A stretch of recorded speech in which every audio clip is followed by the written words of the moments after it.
hapus. Ya, jadi hari ini adalah kegiatan Artificial Intelligence kuliah untuk bertema fondasi matematika ya. Fondasi matematika untuk AI. Sehingga saya yang masuk, kalau Pak Surya expertnya yang di coding, sekalipun matematikanya juga jago, tapi supaya bagi-bagi tugas, jadi saya yang di matematikanya, begitu. Dan materi ini sudah saya share ya di F-nya atau di siasat juga sudah, tapi nanti saya tunjukkan juga begitu. Dan ini saya share sekarang materinya, jadi tentang fondasi matematika untuk, ya saya izin sambil makan, ngiming-ngimingi itu namanya. Ya, saya sudah makan jam 5. Oke, share dulu ya, share. Saya tidak buat versi PPT, tapi saya share diktat yang semester lalu dibuat, tapi ini lebih lengkap. Kemarin karena Pak Surya di BDA, Big Data Analysis, menyinggung soal fungsi aktivasi, di mana itu sebagai jantungnya di AI ya, fungsi aktivasi itu jantungnya di AI ya, saya katakan jantungnya, tidak akan berfungsi kalau tidak ada fungsi aktivasi begitu. Ya, jadi sehingga saya menyinggung poin tersebut. Dan codingnya juga nanti saya share langsung supaya teman-teman bisa langsung coba begitu, karena toh saya juga mendapatkan bisa sambil ngetik bertanya ke ChatGPT, kemudian dapatkan yang dikehendaki begitu ya. Manfaatkanlah teknologi, tapi jangan lupa untuk bisa memahaminya ya lebih baik gitu ya. Nah, sebagaimana disampaikan pada pertemuan minggu lalu, kita tentang histori AI, kemudian apa itu AI gitu ya, intinya di mana itu memuat machine learning juga dan deep learning ya. Jadi kalau sekilas AI itu adalah menirukan otak manusia, di mana otak manusia itu terdiri dari bagian utama ini ya, yaitu ada neuron dan dendrit pada jaringan saraf di otak manusia. Nah, kemudian kita mendesain apa? Mendesain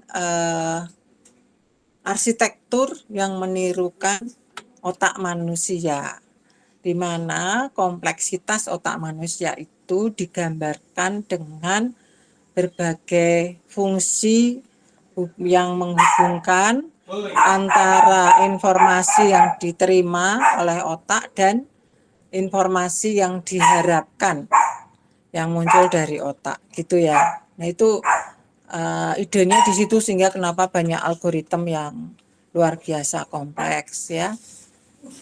Jadi bagian dari jaringan saraf ini ada dendrit, ada soma, akson, sinapsis gitu ya.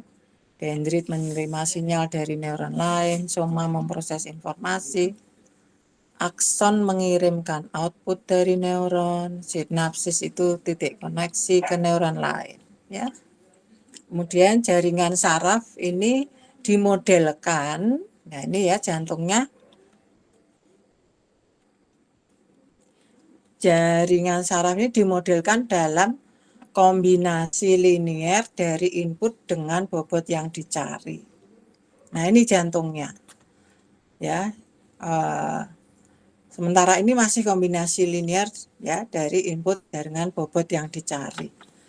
Makanya kenapa kemarin misalnya ada masalah dengan regresi ya, menghubungkan antara inputnya itu fitur-fitur, kemudian outputnya adalah target ya, maka kemudian bobot apa yang tepat untuk dapat mengilustrasikan output yang dikehendaki.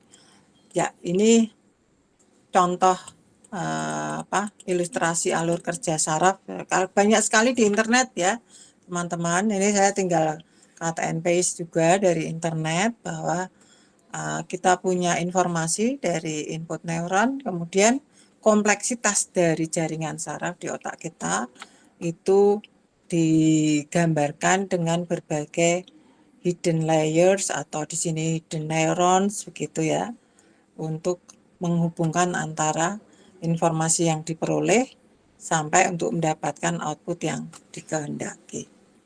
Nah, tentunya kemudian ada bobot-bobot yang menghubungkan antara berbagai fitur ataupun input yang sudah masuk, dan ini yang kita cari, artinya algoritmnya dibangun untuk mendapatkan informasi output dengan kombinasi linear dari fitur-fitur itu. Ya, kombinasi linearnya dengan bobot. Bagi yang bukan matematik, mungkin agak susah ekspresi ini, ya, tetapi semoga dengan berulang-ulang dari dosen satu dengan yang lainnya, lama-lama jelas sendiri, gitu ya.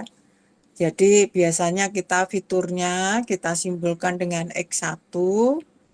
Tentunya X1 ini ada banyak itemnya ya, tergantung berapa banyak sampel yang kita gunakan gitu ya. Ini fitur yang kedua itu X2, fitur yang ketiga itu X3, dan seterusnya sampai Xn. Seperti itu.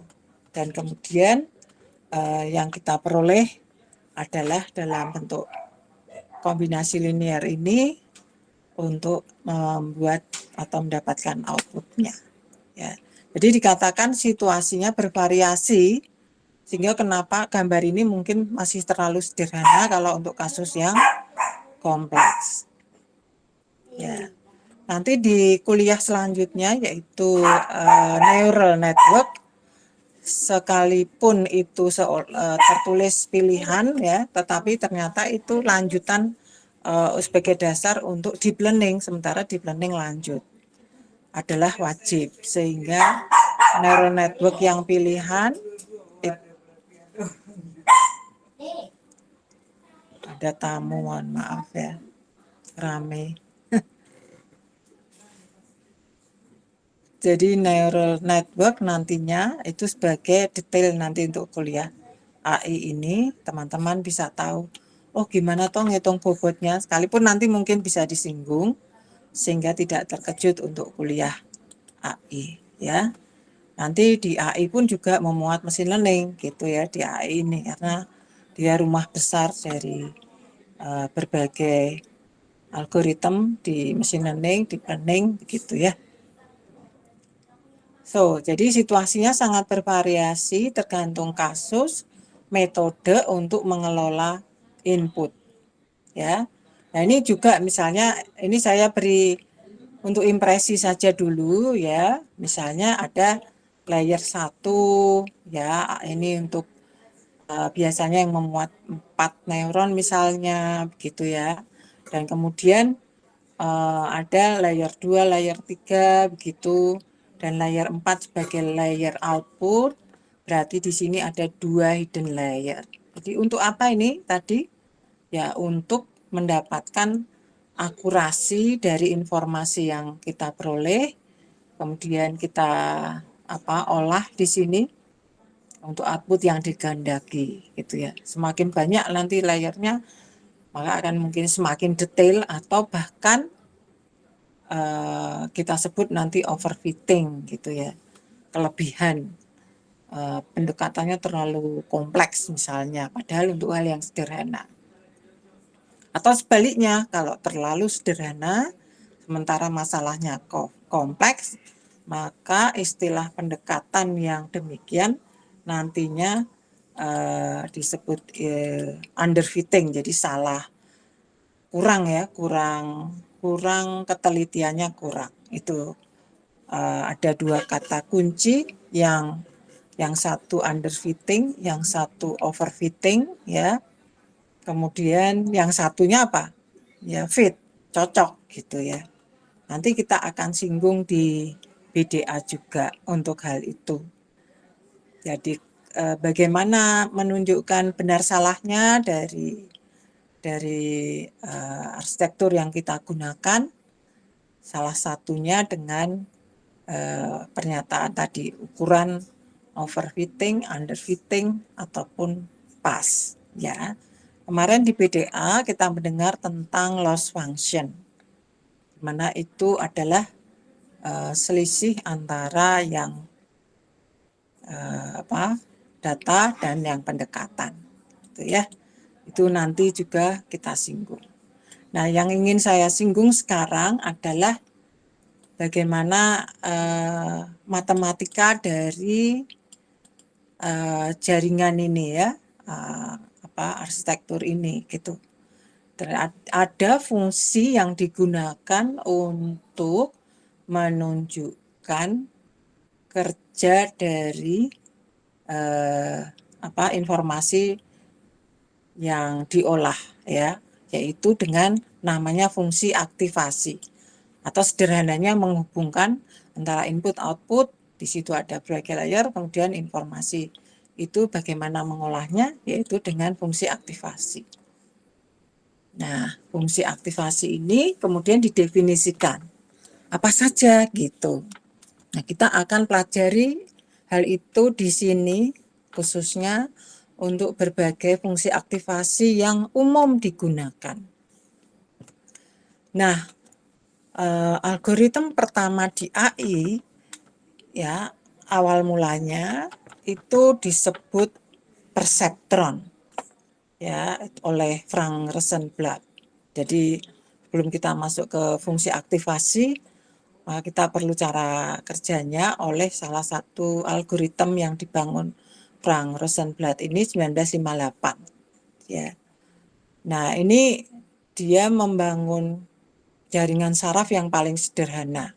Ada n input, satu neuron, satu output gitu.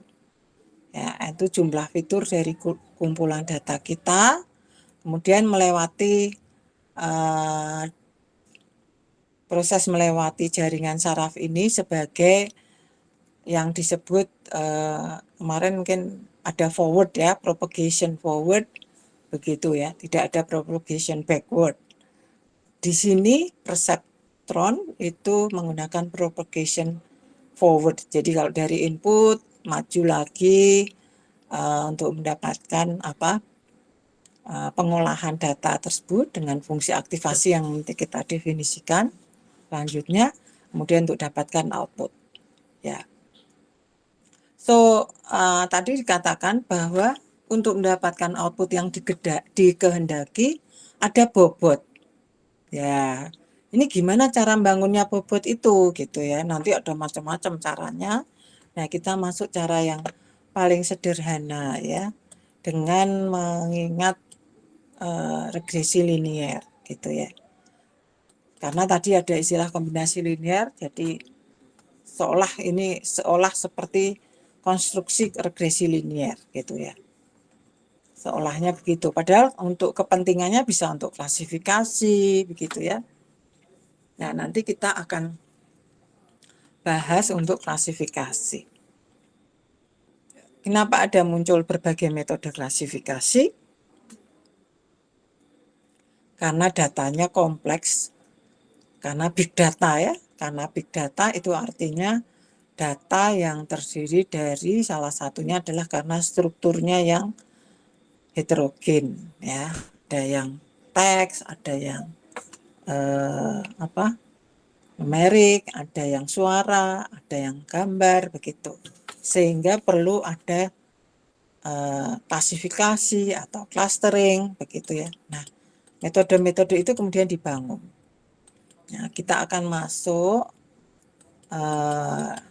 dasar yang ada dalam AI, yaitu kombinasi linier yang terjadi oleh karena adanya input yang diberikan, kemudian apa yang dilakukan oleh otak ya. Jadi otak ini dalam memproses dinyatakan dalam bentuk fungsi. Nah, jadi ini misalkan ya, kemudian ada definisinya di sini. Anggap ada bobot. Ini orang matematik itu seperti itu setelah kita cermati ya. Diadakan dulu bobotnya. Sehingga nanti di algoritma, what does it mean? Berarti nanti kita inisial dulu bobotnya gitu ya. Dengan ada bobot yang sebanyak apa? Sebanyak input yang kita berikan ini. Misalnya di sini ada sebanyak N, ya sebanyak N ya berarti ini juga sebanyak N.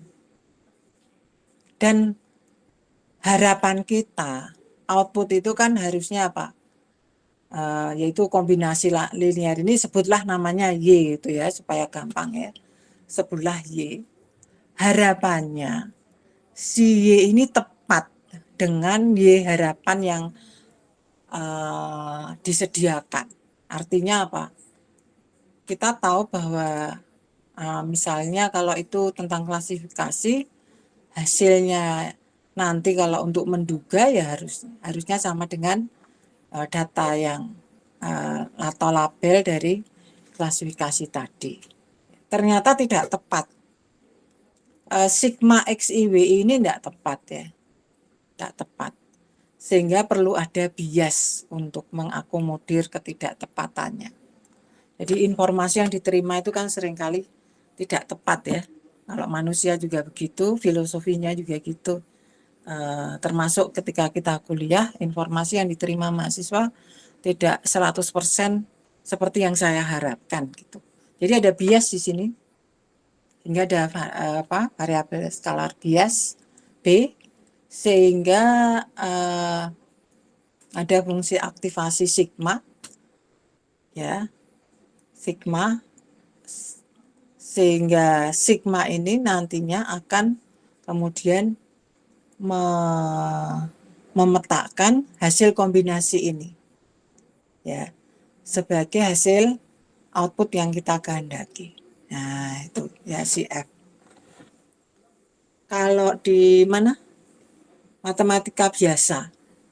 Sigma ini enggak ada ya. Nah, ini ya, perhatikan. Kalau di matematika biasa atau di regresi biasanya, ini sigma ini enggak ada. Dia langsung misalnya F atau Y sama dengan sigma XIWI gitu.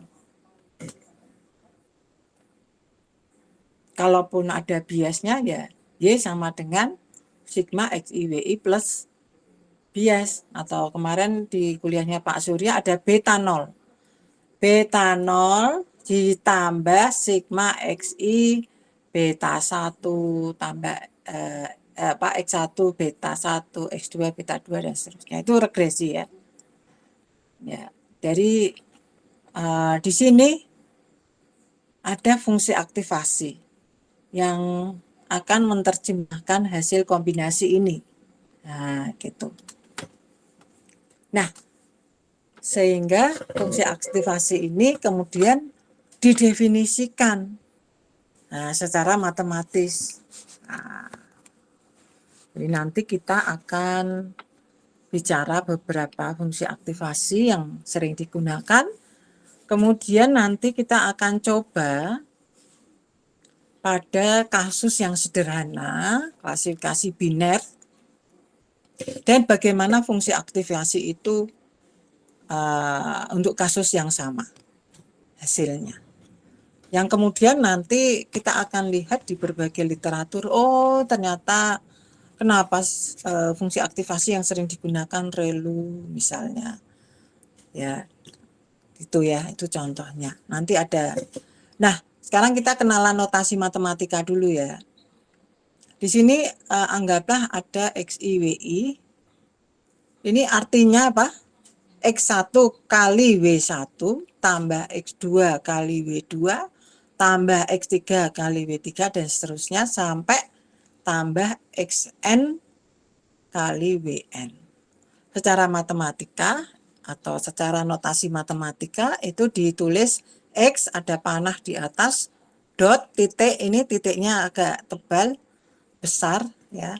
runway. Tanda panah ini artinya dia punya komponen lebih dari satu, dalam hal ini punya sebanyak N komponen, atau ada tanda kurung yang sifatnya seperti ini yang kita sebut inner product. Jadi kalau yang ada titik namanya dot product, yang ada ini siku kurung seperti ini namanya inner product.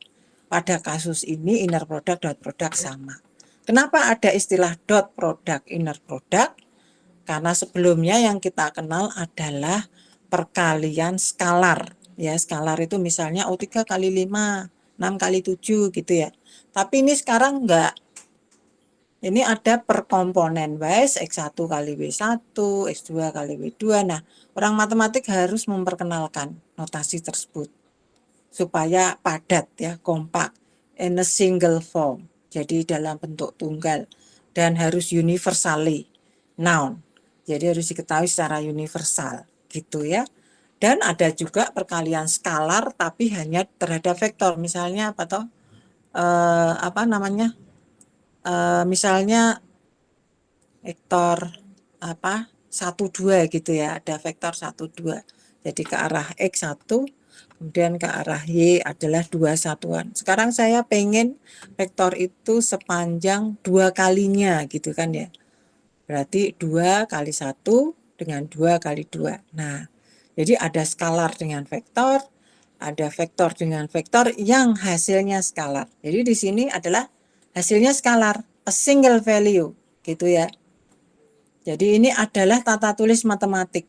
Nah, nanti tata tulis di program yang ikuti gaya bahasa program di mana juga harus mengingat nilai apa yang kita kehendaki dari perkaliannya. Oh, yang kita kehendaki adalah skalar.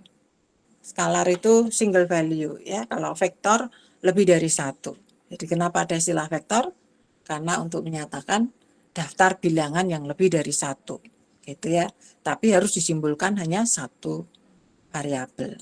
Nah, kalau untuk menyimpulkan tabel apa? Yaitu matriks. Nah, kemudian matriks kita gunakan huruf-huruf besar. Nah, itu semoga teman-teman terbiasa untuk notasi itu karena teman-teman bukan matematik, jadi saya agak detail untuk bicarakan bagian notasi ya. Semoga tidak ngeri ya, ternyata mudah kok matematik gitu ya. Baik, kemudian ada buku yang lain, notasi ini, ada fungsi aktivasi itu. Buku yang lain ini ada XI, sigma XI, WI, ini dibacanya sigma ya, atau sum, itu ditambah B, ada juga yang menggunakan negatif gitu ya. Tapi intinya adalah bahwa ada masalah transformasi input menjadi output. Ya ini toh. Input menjadi output. Yang kiri itu outputnya, yaitu hasil yang kita kehendaki. Yang ini adalah input. Kita transformasi lewat fungsi aktivasi, gitu.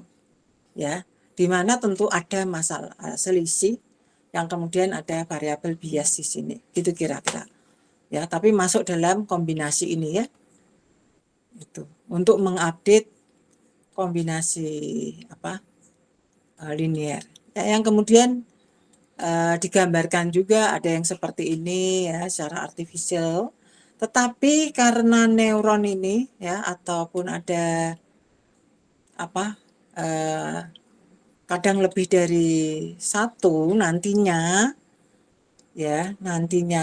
sehingga nanti ada variabelnya itu adalah lebih dari bobotnya itu adalah indeksnya ada 2 gitu ya. Nanti di sini mana ya gambar berikutnya supaya teman-teman tidak bingung, loh ini kok indeksnya kadang 2 kadang 1 kenapa ya gitu. Gimana ya tadi saya, mungkin teman-teman juga bisa nemukan di tempat yang lain.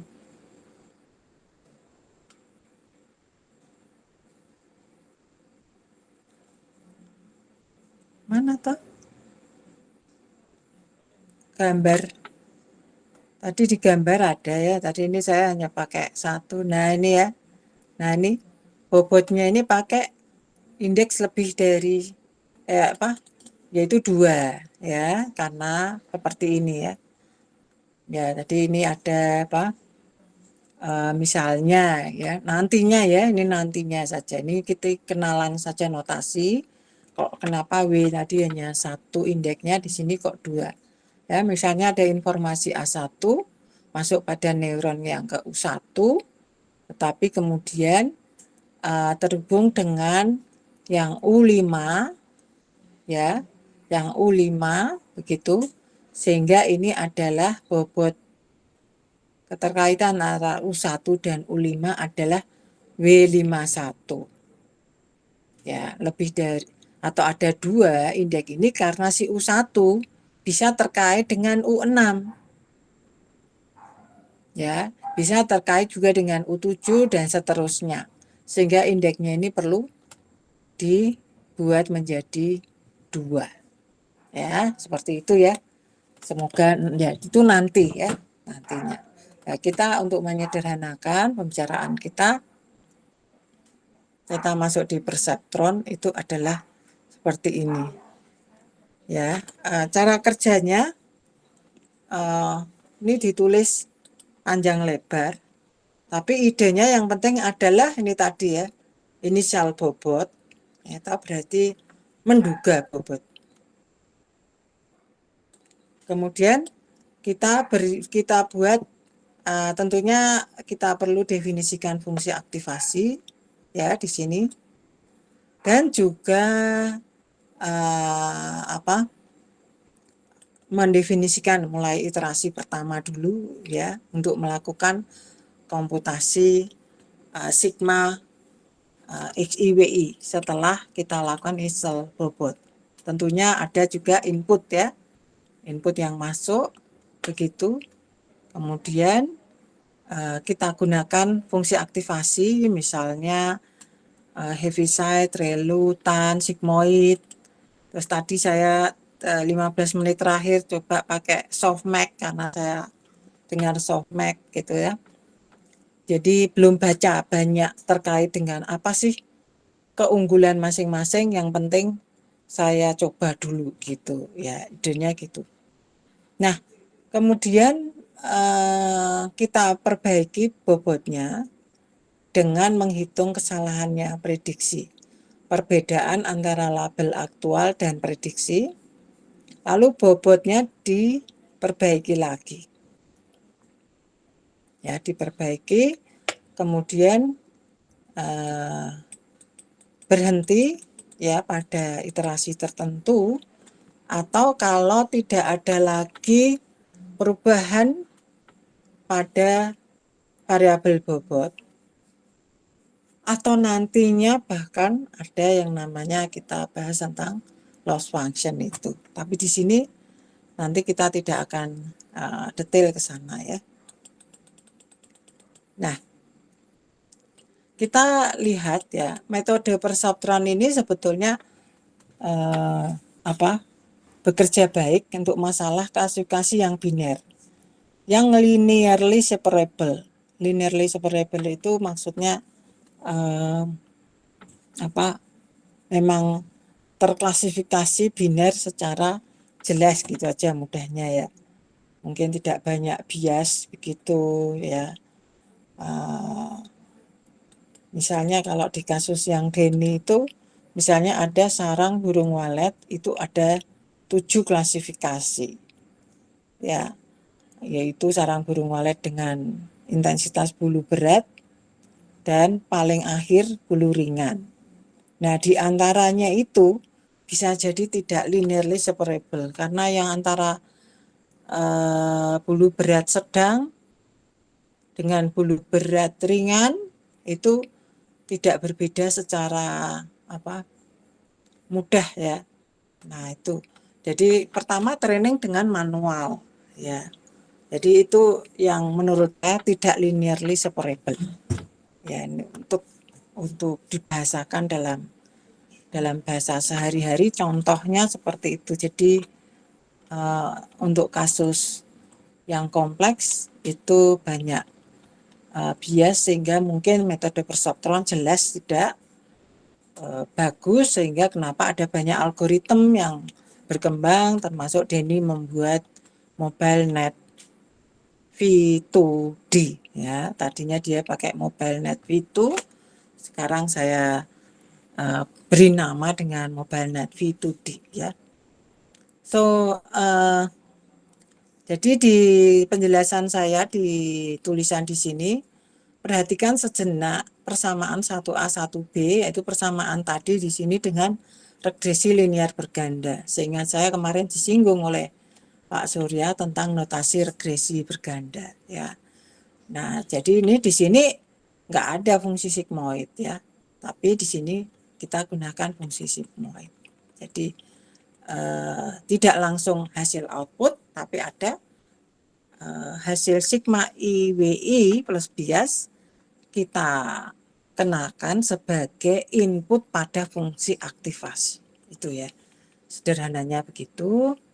Itu di sini disebutkan, dibahas ya dalam satu paragraf ya. So, kemudian regresi linear berganda dengan variabel bebas, faktor atau fitur-fitur sebanyak P, tapi tiap fitur berdimensi N, punya komponen sebanyak N, maka kita menyelesaikan sistem persamaan linear. Nah, ini saya tulis pada big data analisis akan dibahas ya secara detail terkait regresi linear berganda ya. Nah, kita di sini hanya punya satu fitur dengan sebanyak N informasi. Di mana? Di perseptron ini. Nah, kalau sekarang ya, kalau mungkin yang kompleks ya, misalkan ada satu sensor dengan beberapa informasi suatu waktu tertentu, suhu, kelembapan, gas CO2, gas NH4 pada suatu T gitu ya. Nah, ini kemudian dapatkah kita memandang pada informasi tersebut sebagai fitur ke-1 dan T star selanjutnya sebagai fitur kedua gitu. Nah, ya. Itu misalnya. Nanti kita akan bahas lebih lanjut setelah memahami teori ini dengan baik. Ya.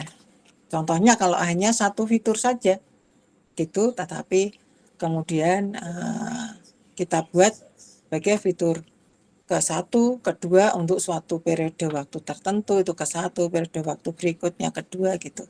Nah, itu nanti di topik ketika kita mengolah data time series ya. Oke.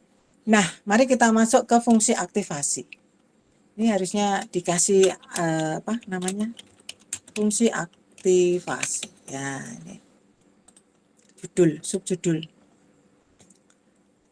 Nah, fungsi aktivasi itu yang paling sederhana yaitu fungsi identitas. Ya toh? Fungsi identitas itu maksudnya apa? Suatu input kita kenai fungsi itu, hasilnya dia sendiri gitu. Nah, itu FA sama dengan A itu nulisnya. Ya. Fungsi aktivasi itu. Sekarang fungsi aktivasi yang lain, misalnya di sini saya menuliskan ada 3 Heaviside function. Rho X sama dengan 1 jika X lebih besar 0, 0 jika X lebih kecil sama dengan 0, ya. Dan sigmoid function rho X, ya kita beri nama rho X ya, rho. 1/1 plus eksponen min X.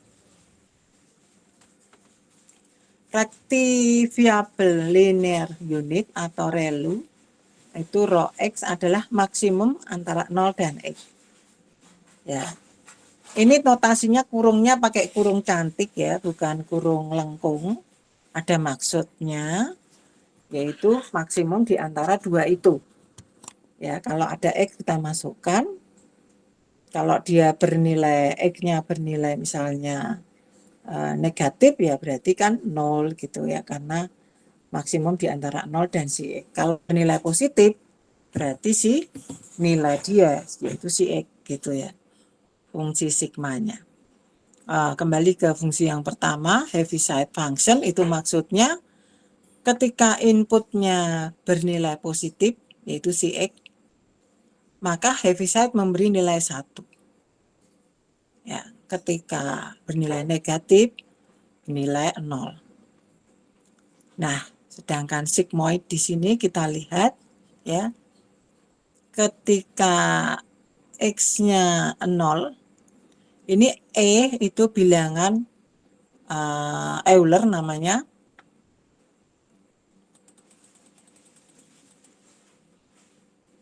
Bilangan Euler 2,7 sekian ya. Dan ketika pangkat negatif, E di pangkat negatif, maka semakin kecil. Ya, tapi kalau X-nya ini positif nilainya, maka ini akan semakin besar ya, X-nya negatif, maka negatif kali negatif di sini. Jadi 2/7 dipangkatkan positif. Ini menjadi angka yang besar. Ini sama seperti 2 kali 2, itu ditulis 2/2 gitu ya, 2 kali 2. 2/3 itu 2 kali 2 kali 2. Jadi 2-nya banyak 3. Jadi itu 8 ya. Jadi ketika berpangkat positif ya, di sini X-nya nilai positif, maka si E ini atau nilai ekspresi ini makin besar. Nah, ketika 1 ditambah sekian besar, jadi ketika X-nya justru negatif, ininya makin besar. Nah, 1 roti dimakan orang banyak. Jadi ini makin kecil gitu ya kira-kira. Jadi artinya ketika X negatif, nilai ini makin kecil atau dekat ke 0. Nah, sebetulnya mudah sekali untuk digambar ya. Mana tahu ya. Nah, ini ya. Ini ilustrasi tadi yang saya sampaikan tadi. Di mana ini dalam set, ini dalam set.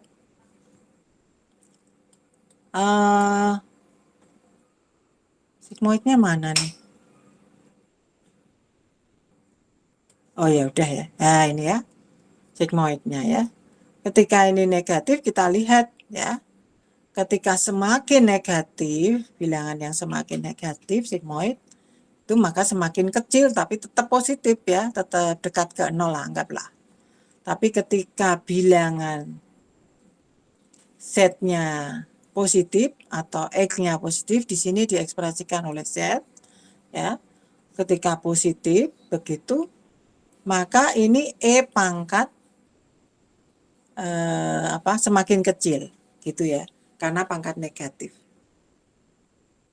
Sehingga semakin kecil itu dekat ke 0. Sehingga tinggal 1/1. Jadi ini maksimum 1. Ya. Nah, ini kita lihat juga untuk ReLU.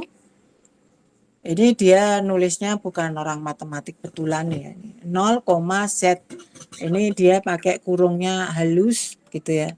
Tapi yang dimaksud adalah it's an option between 0 and Z. Gitu ya. Jadi ketika sejauh nilainya negatif ya jelas dia milih 0 karena maksimum dari 2 itu 0. Ketika dia positif, dianya siapa? Si Z. Maka hasilnya sigma Z atau ReLU gitu sehingga simbolnya R itu adalah bilangan itu sendiri, yaitu si Z itu sendiri gitu maksudnya. Sehingga bisa lebih dari sini. Nah, yang menarik adalah kenapa ini menjadi alat ukur atau fungsi untuk melakukan aktivasi sehingga dapat digunakan untuk klasifikasi ya. Karena dengan ini kita bisa lihat dengan jelas, bisa melakukan pengklasifikasian berdasarkan nilai input yang diberikan. Ya. Jadi ketika nantinya maksudnya yang bermain si Z itu siapa? Tadi yang sigma XI WI plus B tadi. Ya, yang kemudian dimainkan di fungsi sigma itu. Gitu ya. Jadi tidak langsung seperti di regresi ya. Saya juga sering ajar regresi. Jadi kadang-kadang agak terganggu dengan melihat notasi ini. Nah, ini dari versi yang lain. Saya tadi tidak menggambar sendiri, tapi kita bisa menggambar sendiri dengan Python boleh, tapi dengan GeoGebra juga mudah. Ya. Ini dengan tan hiperbolikus itu memberi nilai fungsi ini di antara min 1 sampai 1. Ya. Itu tan hiperbolikus. Jadi ini juga sebagai salah satu jenis fungsi aktivasi. Ingat, X ataupun Z yang masuk dalam fungsi aktivasi adalah kombinasi linear dari input. Ya. Nah, kalau ada 2 layer ya berarti, atau 2 layer ada hidden layer, berarti misalnya ini di layer kedua, berarti ini layer ketiga, ya misalnya layer pertama adalah untuk input, layer kedua adalah hidden layer misalnya, kemudian kita mainkan fungsi aktivasi, layer ketiga itu adalah hidden layer juga, begitu misalnya ya. Kemudian maka inputnya adalah sigma XIWI plus B dari fungsi aktivasi layer sebelumnya, gitu maksudnya. Nah, untuk max out ini saya juga baru baca ini tadi ya, ada fungsi aktivasi yang memberi klasifikasi semacam ini. Nah, apa perlunya? Ya, klasifikasi itu kan tidak hanya biner. Nah, seperti kasusnya si Denny bisa sampai 7 kelas ya. Sehingga perlu ada fungsi aktivasi yang memang cukup bagus mewakili gitu ya. Nah, mungkin ada beberapa aktivasi yang dikombin ketika dalam proses klasifikasi di algoritma. Ya, itu misalnya begitu. Jadi ada yang relu dulu, kemudian heaviside, kemudian ya macam-macam ya. Nah, biasanya kalau saya biasanya nggak mikir dulu ya, make dulu, terus baru, loh ini kenapa salah gitu ya. Jadi seharusnya tidak demikian, tetapi melihat sifat fungsi itu menjadi lebih lebih hati-hati ya. Jadi seperti ini, kalau kita ingin biner maka baiknya pakai yang mana begitu ya. Nah, itu kita bahas satu persatu ya. Misalnya di sini tadi heaviside function itu tadi apa? Keluaran diskritnya tadi 0 atau 1. Ya kan? Tergantung inputnya positif atau negatif. Sehingga fungsi aktivasi ini berguna untuk klasifikasi biner gitu. Yaitu di kelas 0 atau kelas 1 gitu ya. Jadi kita langsung mendefinisikan kelasnya. Nah, ini mari kita lihat perseptronnya untuk biner tadi dengan sambungkan rantai fungsi aktivasi ini ya. Teman-teman juga boleh masuk ya. Caranya ini tadi, bagikan kah?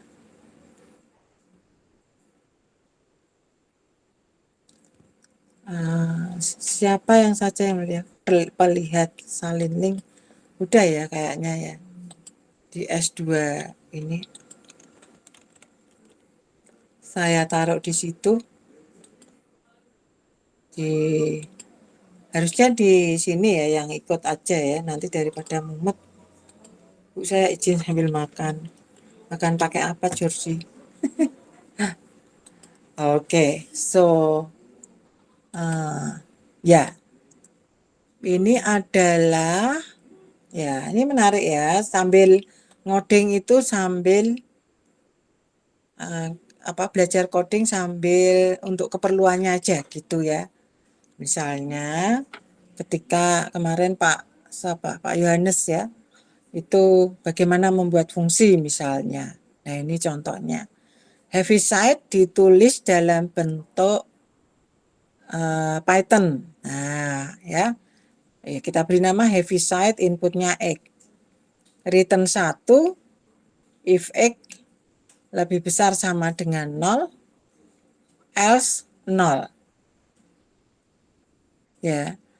Satunya lebih besar sama dengan 0, else 0 gitu ya. Kalau tadi kan untuk X lebih kecil 0, itu 0 dulu gitu ya. Nah, ini bisa seperti ini ya, jadi satu baris saja. Oke, nah kemudian ini perseptronnya. Tentunya yaitu apa? Kita punya input si W, inisialisasi dulu W-nya. Ya kan, juga si X juga kita input. Ya, dalam hal ini nantinya digunakan yaitu ada pasangan ini ya, titik 1,1 berlabel 1, 1,-1 berlabel 1, -1,1 berlabel 1, -1 berlabel 0. Mungkin data seperti ini bingung ya, tapi saya punya data yang sudah di pembelajaran vektor Karhusik. Ada data yang seperti ini misalnya. Nah, untuk klasifikasi data pada bidang. Jadi ini memang saya buat untuk ini kok namanya hanya satu orang ya. Harusnya penulisnya banyak ini. Loh, kok jadi bayar ya? ResearchGate. Harusnya di akunnya ya, jangan di mana tadi? Apa sih ya? Pembelajaran vektor pada untuk klasifikasi bidang. Lah kok di ResearchGate ya? Harusnya di punyanya siapa? SJM PME. Nah, ini ya. Jurnal Unsika itu ya. Nah, ini di sini terlihat jelas dan mungkin teman-teman bisa belajar juga dari sini langsung ya. Ini banyak yang download nih, lumayan ya. Dibuka aja toh. Mana pembukanya? Ada enggak nih? Bentar ya. Saya ingin tipe data yang mungkin cukup masuk akal gitu ya. Kalau ini kan nggak ada alasannya ya. Apa sih? Apa namanya? Makna data itu tuh hanya angka, tapi ini contoh yang real. Nah, mungkin buat mainan teman-teman bisa gunakan data ini untuk topik tersebut ya. Oh, nggak ada tabelnya ya? Oh, nggak ada. Payah. Payah. Nanti di mana? BDA ini nanti saya ajarkan yaitu SVM, ini matematikanya. Nah, ini misalnya tentang tinggi dan berat. Ya. Tinggi dan berat. Ini ada perempuan, laki-laki. Nah, ya. Asumsi kita apa? Biasanya perempuan lebih pendek ya kan dari laki-laki. Misalnya begitu asumsinya. Nah, ketika ada tujuannya apa? Ketika ada data misalnya tinggi 150, berat ya, 60. Itu apa? Nah, misalnya dengan ini tadi, perseptron tadi ya. Setelah kita punya exercise ini. Nah, itu ya ini kita lihat ini terklasifikasi antara perempuan dan laki-laki menurut datanya. Nah, bagaimana kita melakukan klasifikasi ini? Ya, kalau di apa? Nanti di big data saya ajarkan itu ya. Tentunya kalau dilihat dari data di sini itu ada misalnya di sini tadi apa? 100, anggaplah ini 130, beratnya berapa ini? 55. Ini 155, beratnya 50. Dan ini perempuan ya, misalnya itu. Ya, yang di sini laki-laki gitu ya. Nah, setelah diterapkan ya, nanti kemudian untuk memprediksi data yang kita tidak tahu apakah dia laki-laki atau perempuan. Nah, sekarang ini sekedar angka. Ya, ini kembali ke sini ya. Sekarang perseptron sekedar angka, yaitu 1 labelnya 1, 1 min 1 labelnya 1, min 1 1 1, min 1 min 1 labelnya 0 gitu ya. So, aktivasinya jelas tadi apa namanya? Sum dari Wx ya, sum dari Wx kan plus biasnya adakah enggak ini? Ini dia enggak pakai bias sih. Ya. For W X in zip with input. Zip ini maksudnya apa namanya? Tadi ya. Masing-masing dikalikan kemudian dimasukkan ke daftar list gitu ya. Ini idenya begitu. Ya. Kemudian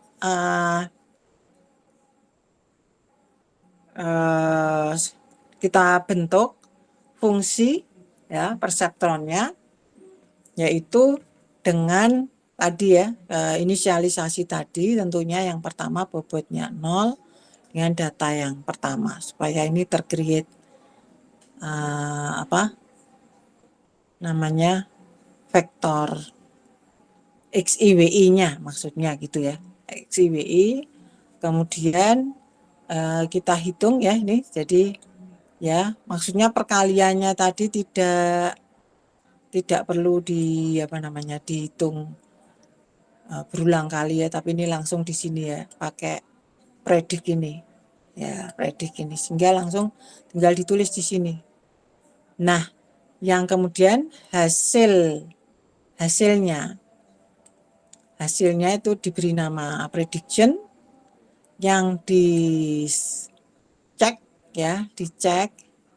dengan selisih antara label dan prediction. Nah, sekarang ini perseptron ini tidak ditulis lagi tadi secara rinci bahwa ada variabel yang timbul karena faktor komputasi yang kita sebut learning rate. Nah, ya, yang kita sebut learning rate. Learning rate ini nanti akan muncul terus-menerus. Ya, akan muncul terus-menerus. Jadi ini saya untuk sementara learning rate ini fungsinya saya menyebutkan sebagai parameter yang didefinisikan untuk melakukan perbaikan atau peningkatan akurasi ya pada algoritma. Jadi perseptron tadi kan hanya sigma XIWI plus bias gitu ya. Ini di sini biasnya tidak masuk tapi diedit oleh si learning rate ini. Jadi learning rate ini nanti tidak berubah-ubah ya, kita input sendiri. Ya, kita update, kita input fix parameter. Jadi sebetulnya mungkin tadi sigma XIWI, tapi ini terus ngupdate dengan si learning rate ini. Itu ada beberapa metode numerik yang parameternya dimunculkan gitu ya, untuk kepentingan akurasi dari algoritma itu gitu. Jadi ditambah lagi. Ya, nanti di beberapa algoritma juga akan ada semacam itu ya. Mungkin tadi yang ditulisan tadi juga ada ya, mana ya? View ini. Coba ada enggak di sini learning rate ya. Ya, ini tentang vektor ya. Bagi teman-teman silahkan membaca. Ini bagus untuk pemahaman tentang vektor dan klasifikasi bidang ya. Seperti itu. Saya tulis dalam bahasa Indonesia juga ketika saya belajar pertama kali machine learning. Terus matematikanya kok menarik, kemudian saya tulis gitu ya.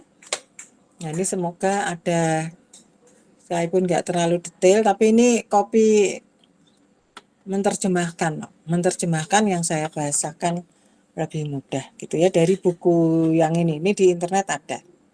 Mana tadi? Oh, enggak ditulis nih. Ini Sinta 3 ya, jadi sederhana aja. Saya juga mau menuliskan yang tentang fungsi aktivasi ke matematika gitu ya. Kenapa toh orang belajar matematik? Nah, kembali ke sini ya. Jadi tadi itu enggak muncul nih istilah learning rate di sini. Tapi muncul di algoritma. Ya, muncul di algoritma, muncul di ini di coding itu upgrade-nya versi perseptron upgrade gitu aja ya. Nah, harusnya kan cuman untuk mengupdate bobotnya.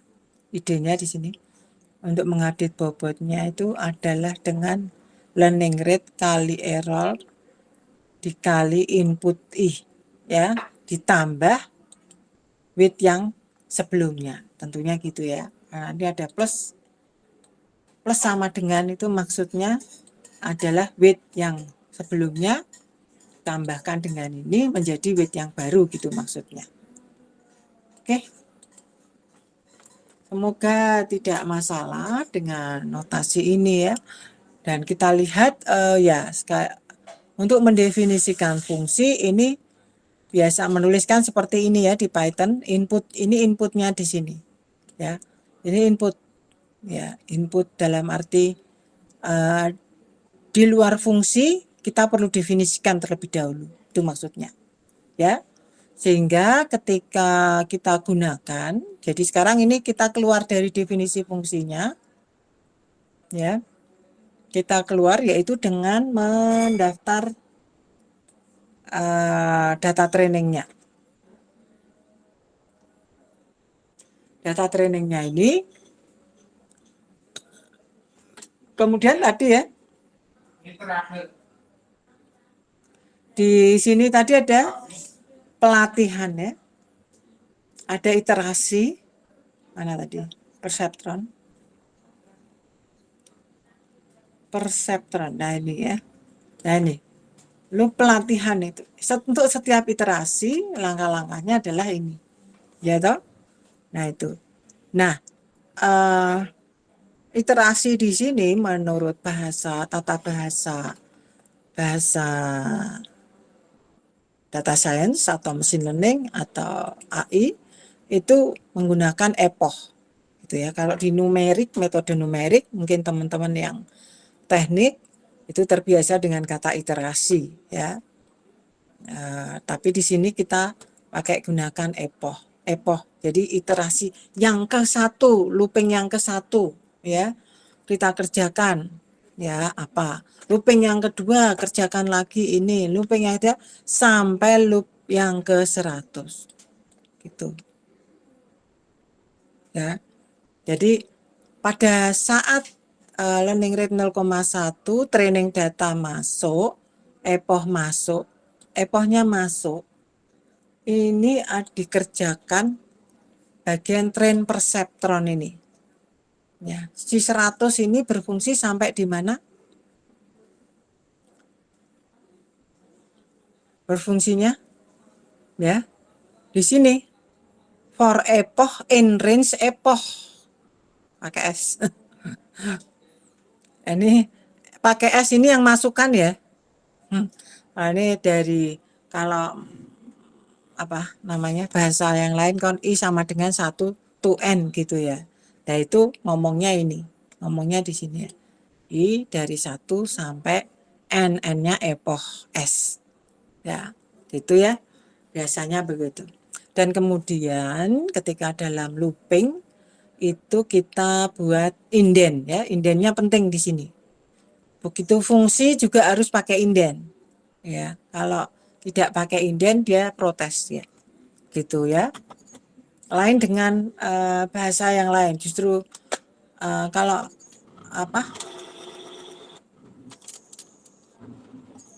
tidak pakai indent gitu enggak masalah, itu ada yang begitu ya.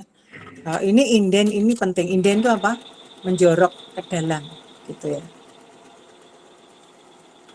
Ini kok aneh bunyi sendiri. Oh, karena terkontak ya. Ya, tak matiin. Kemudian kita masuk ya. Jadi ini yang tadi yang disebut pelatihan tadi, looping tadi. Ya. Nah, setelah itu baru kita lakukan prediksi dengan tes input. Itu satu-satu. Nah, input tesnya menggunakan data training. Supaya apa? Supaya tahu benar salahnya toh. Supaya tahu benar salahnya, ya. Yaitu dengan satu-satu kita tahu labelnya satu.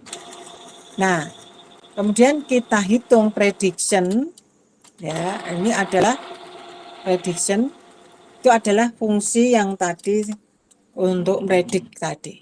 Ya, ini fungsi untuk predik tadi. Ini yang metodenya, yang ini untuk yang mempredik, gitu ya. Dimana input adalah yang tadi 1,1 tadi, ya. Kemudian mana tadi? Train weight, ya, train weight ini sudah dihitung di sini. Oke? Ya, oke. Semoga ini tidak masalah dan kita running. Nah, satu code ini hampir sama dengan nanti di langkah berikutnya. Yang berubah adalah fungsi aktivasinya. Ada 5 ya. Ada 5. So ini. Oke. Ya, jadi kita tahu bahwa hasil 1,1 menurut training data itu dia 1. Dan diprediksi betul dia 1. Ya. Tentunya tes input ini ya untuk sementara kita ambil mirip ini untuk pembelajaran ya, sama dengan salah satu training. Harusnya betul ya. Kalau kita ganti dengan yang beda apa sih? Ya, -1 juga harusnya betul gitu ya. Kan aneh kalau dia sebagai salah satu data training kok duganya salah. Nah, gitu ya. Aneh kan? Nah, berarti harusnya benar gitu ya, 0. Ya. 1-1 harusnya apa? 1. Padahal ini ada berapa data nih? 1, 2, 3, 4. Ya. Ternyata betul. Ya. Jadi kenapa perseptron ini menjadi metode yang tercatat gitu ya, menjadi bagian dari penemuan. Ya karena ternyata dia berfungsi dengan benar gitu kan. Berfungsi dengan benar. Nah, padahal ini bobotnya kita duga dulu gitu kan. Terus mungkin epohnya nih artinya 100 kali. Kalau cuman 10 kali gimana? Gitu ya. Sama juga. Jadi untuk kasus-kasus yang kompleks ya, epoh ini sebisa mungkin jangan terlalu besar. Misalnya tadi 100 gitu kan. Ya padahal dengan epoh yang besar misalnya 100, dia mungkin butuh waktu yang cukup lama. Kasus ini sangat termasuk tergolong sederhana, sangat sederhana karena untuk versi pembelajaran. Bahkan untuk 5 kali epoh pun tidak masalah.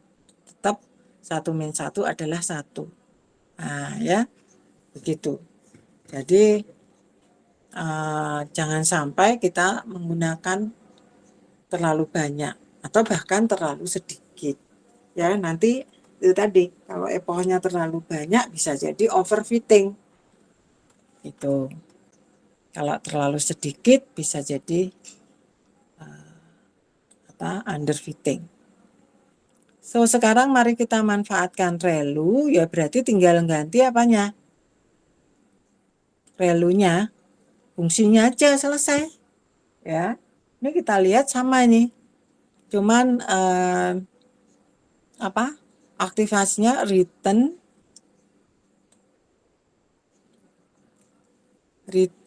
ReLU activation.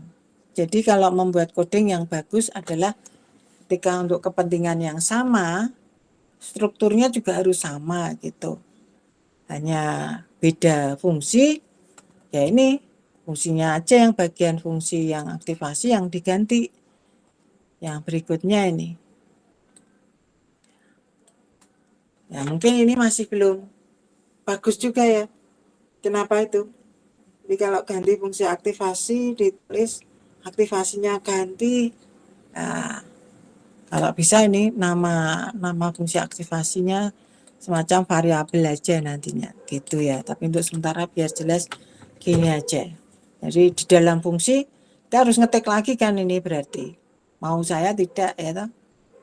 Ini ya yang mungkin teman-teman yang bisa mengupgrade bagaimana ini supaya nggak perlu ganti ReLU gitu nggak perlu ya. Jadi ada daftar fungsi, terus yang dalam predik dia langsung ngupdate sendiri. Ya, ini kalau ganti kan berarti harus ngetik lagi sebaris ini. Nah, jadi tantangan buat teman-teman bagaimana menuliskan supaya ketika ganti fungsi ini tidak perlu menggantikan ya. Oke, selebihnya sama ya, ini kita lihat nih sama nih tadi dengan yang di atas ya.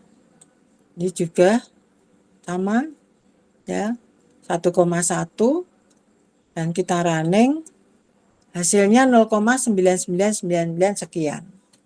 Kalau kita lihat dengan Heaviside ya, untuk kasus ini Heaviside 1,1 ya tadi,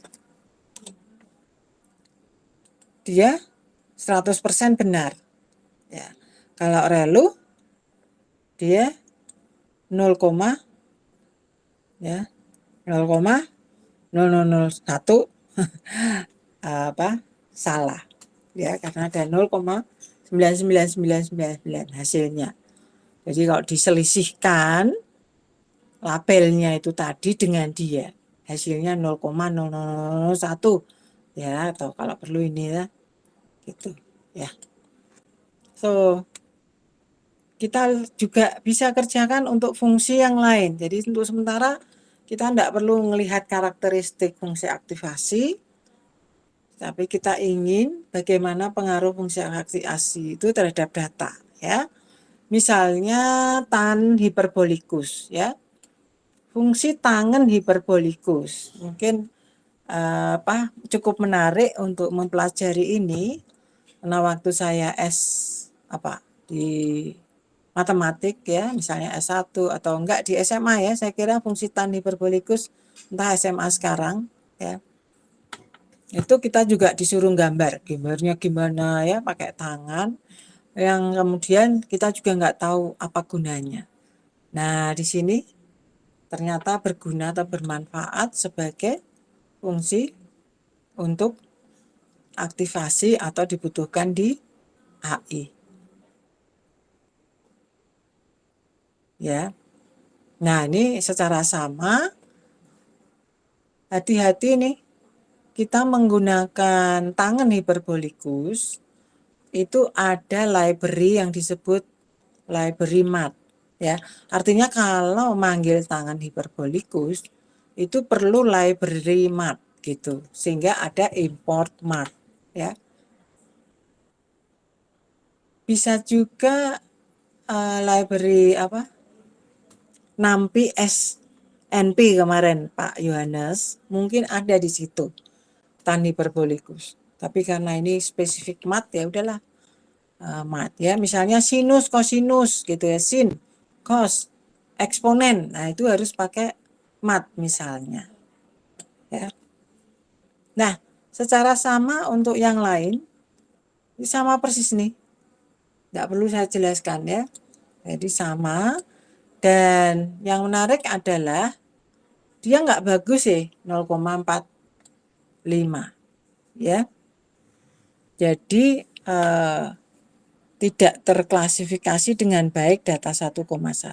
Jadi artinya gini, sekalipun dia pakai data training atau yang uji adalah pakai data training, ternyata hasilnya tidak bagus. Ya. Jadi di kepala kita sudah ada informasi atau tadi di atas heaviside yang pasti paling bagus. Relu sedikit error kecil ya. Kemudian tadi ada max out ya, max out, fungsi max out. Nah, tadi dengan melihat grafik dari fungsi aktivasi tadi teman-teman kira-kira bisa menduga ya, wah ini tepatnya untuk biner aja gitu, ini tepatnya untuk multiclass gitu ya, lebih dari 2 misalnya. Nah max out tadi idenya seperti apa ya, bisa nanti dilihat, kita lihat tambah elek ya 0,44 ya, ini secara sama ya. Demikian pula tadi kita tahu ada fungsi sigmoid ya yang sering juga digunakan selain relu. Jadi tadi saya ngetik 3 fungsi aktivasi karena 3 itu sering digunakan. Nah, sigmoid juga sering digunakan terutama juga untuk kasus yang nonlinear. Ya, yang nonlinear. Kasus yang nonlinear itu yang gimana? Nah, ini secara sama kita lihat fungsi aktivasinya ya, hasilnya 0,97. Harusnya apa? 1 persisnya. Jadi si heaviside tetap memenangkan klasifikasi dalam klasifikasi biner. And then softmax itu juga fungsi klasifikasi yang untuk nonlinear. Nah, tetapi ini tata tulisnya mungkin agak diatur ya, saya lihat ya fungsi. Tadinya softmax tidak saya gunakan, tapi karena muncul di softmax.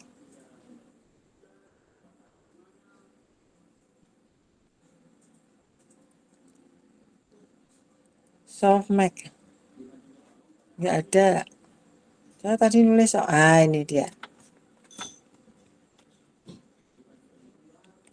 Ini ya softmax. Ini tadi saya ngetiknya harusnya pakai di di drive belum ada. Ini softmax ya. Apa sih cantiknya dia? Hah? Cantiknya apa dia? Gitu ya. Apa sih cantiknya dia itu? Enggak cantik dia kuliah. Juga orang Batak ngomong kalau ngerenengin cewek ya, enggak cantik itu. Nah, ini cantiknya matematika ini toh. Ntar ya. Ini kok mepet-mepet nopo gitu.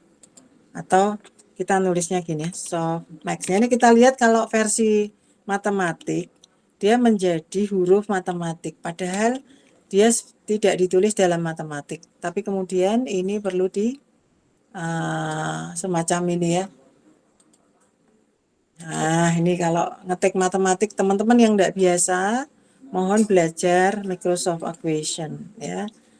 Nah, ini yang matematik juga kadang-kadang menghindari ngetik matematik gara-gara sudah ada ChatGPT dan seterusnya, tapi apa itu algoritmnya secara matematikanya gimana, males nulis loh. Kalau males nulis ini KTNP saja ini mestinya ya, dari ChatGPT atau internet gitu ya. Ini sekarang saya dan ini harus equation harus diginikan. Salah.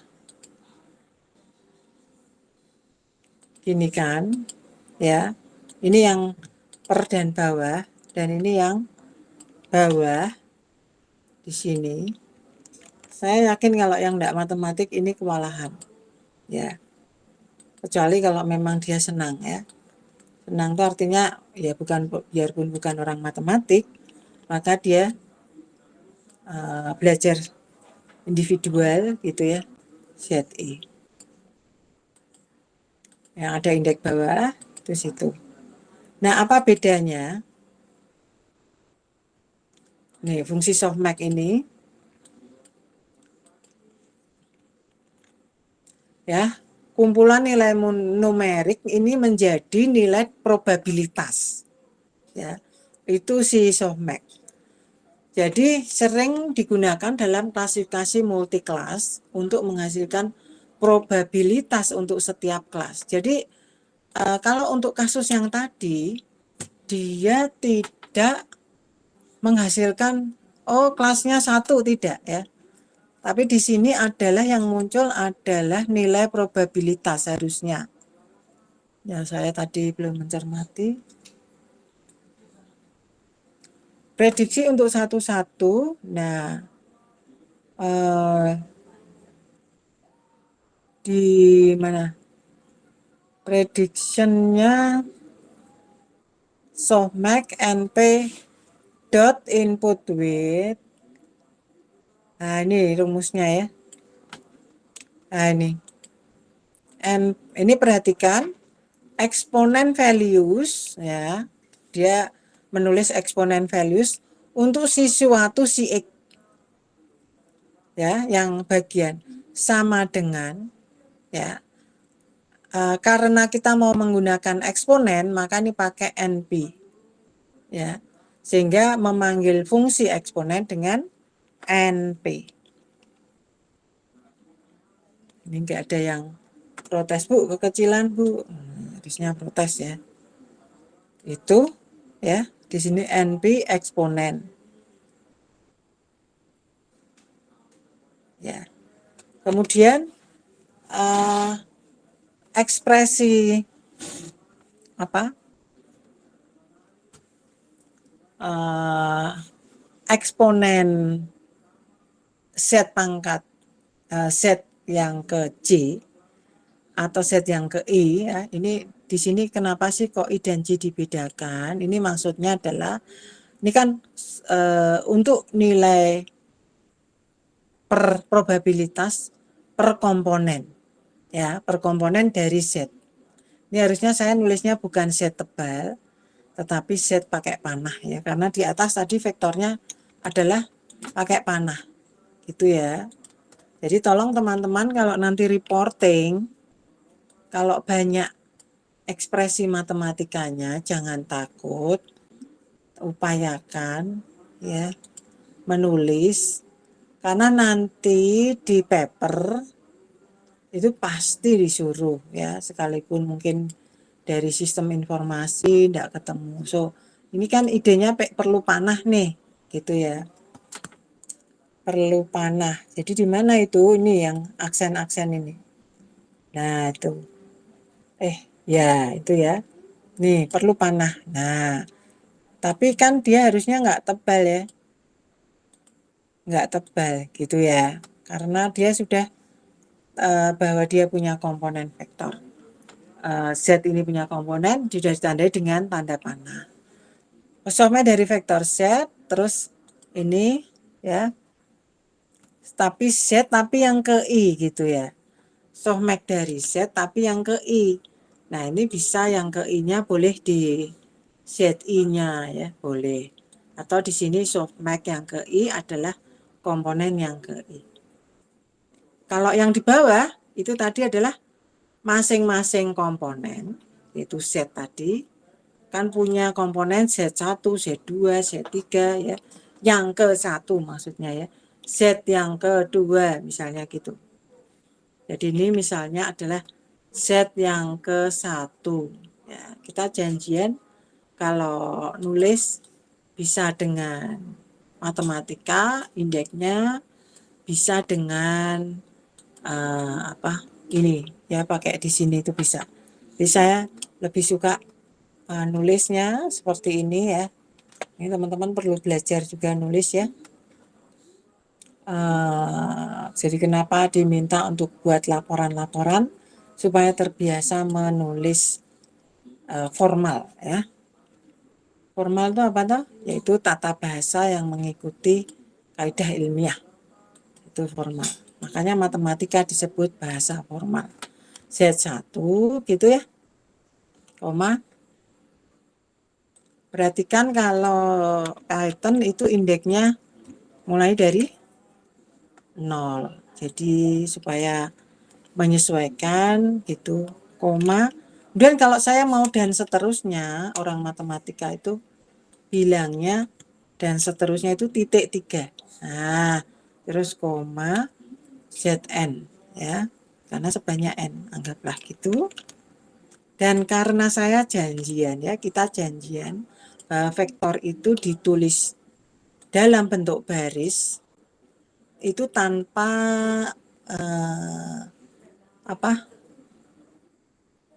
dalam bentuk dalam bentuk baris, maka perlu ditranspos. Malah hilang ini itu perlu ditranspos ya. Nah, caranya gimana? Ini tadi perlu ditranspos, saya terus kotak lagi di transpos itu apa? Yaitu membalik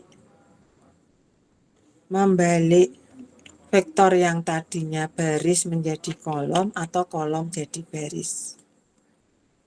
Nah, gitu ya. Secara matematis softmax dari vektor Z yaitu komponennya ini, dan kalau tanpa tanda itu transpos itu T ini, atau ada yang pakai aksen, ada yang pakai T kecil, itu maksudnya kalau ditulis komponennya adalah dalam bentuk kolom ya, dalam bentuk kolom menurut buku ini. Tapi karena saya tulis baris biar ngirit, lebih rapi, harus diberi transpos. Nah, dan ini menjadi nilai softmax elemen ke I dari Z. Harus konsisten. Z-nya harus dengan seperti ini. Ya. Dan E adalah bilangan Euler sekitar 2,7 sekian. Jadi artinya ZI adalah nilai input ke I, ini berarti bukan titik. Ya. So, sedangkan notasi jumlah, ya nilai softmax I, E adalah ini gitu ya harusnya. Terus ini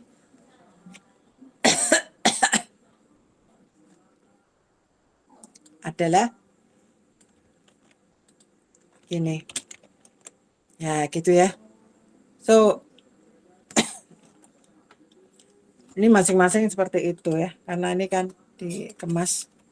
Semoga tidak masalah untuk notasi ini. Jadi ini adalah fungsi aktivasi yang umumnya digunakan untuk yang tidak linear, dan output dari fungsi aktivasi softmax ini adalah probability. Nah, habis itu mestinya dikembalikan ya. Dikembalikan kalau dengan probabilitas lebih dari setengah, labelnya apa gitu ya, harusnya kan gitu ya. Nah, di sini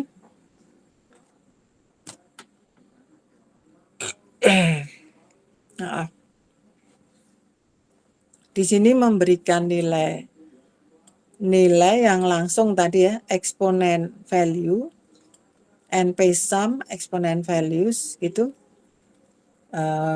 Dan jadi ekspresi softmax per item ya, per item. Nah, kemudian baru masuk di aktivasi. Sini ya tadi yaitu dot antara input dengan weight-nya. Ya, sama dengan hasil aktivasi. Ya. Yang kemudian di-upgrade lagi untuk training dengan learning rate. Ya. Nah, Untuk data yang hampir sama, maka untuk menyesuaikan tadi harus ada perkalian ya. Maka tata tulisnya harus diformat, yaitu input, label. Labelnya juga harus diformat mengikuti ini karena harus memenuhi kaidah tata tulis di sini gitu maksudnya.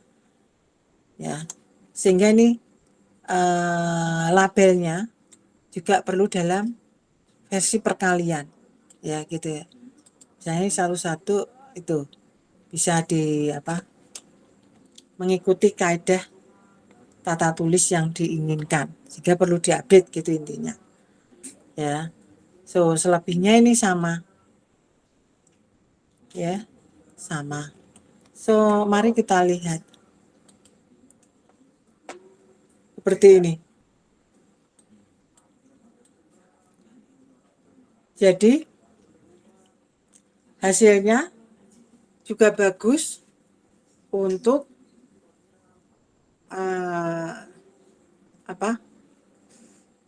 data training yang satu-satu ya.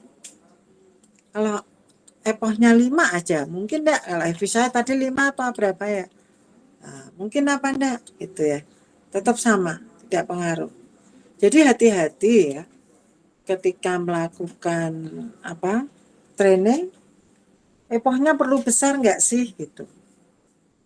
Ternyata epochnya 5 aja, maksimum epoch atau maksimum tarasi 5 saja cukup, tidak masalah.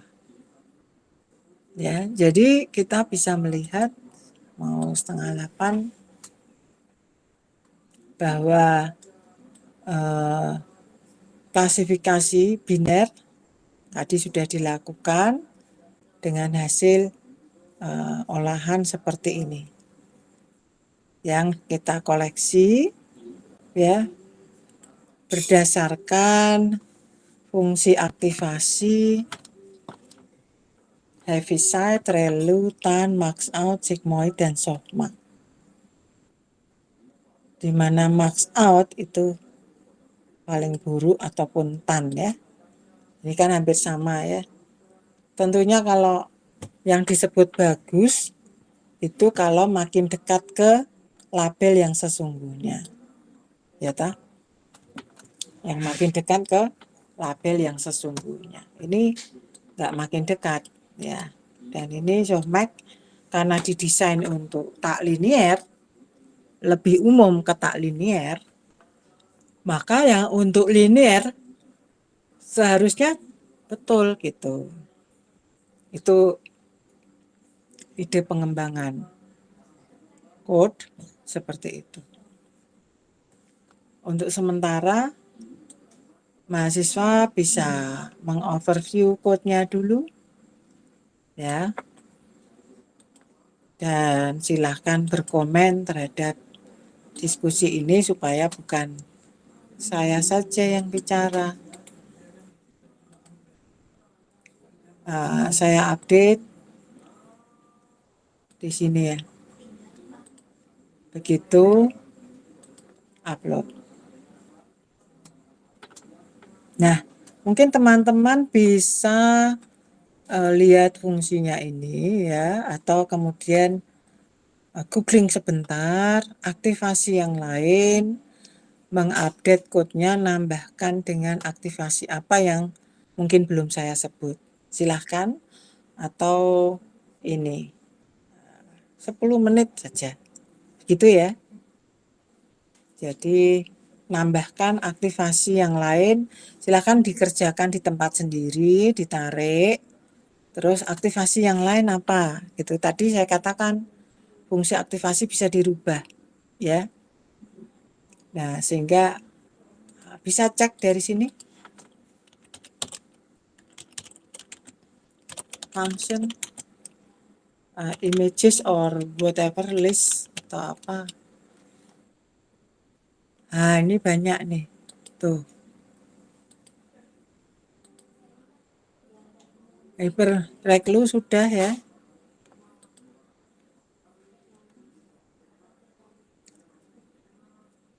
Perceptron varian. Wandi, ini nggak multi layer logistik ini kalau Graduation multi layer NN ya. Reglu sudah soft plus. Nah, Len 1 plus EZ. Hyperbolik tangen sudah. Piecewise linear yang belum. Ya, yang linear. Nah, silahkan menambahkan satu yang lain ya. Example untuk kasus ini apa yang terjadi? Jadi kalau yang terjadi error Bu, ya itu salah ngetik ya.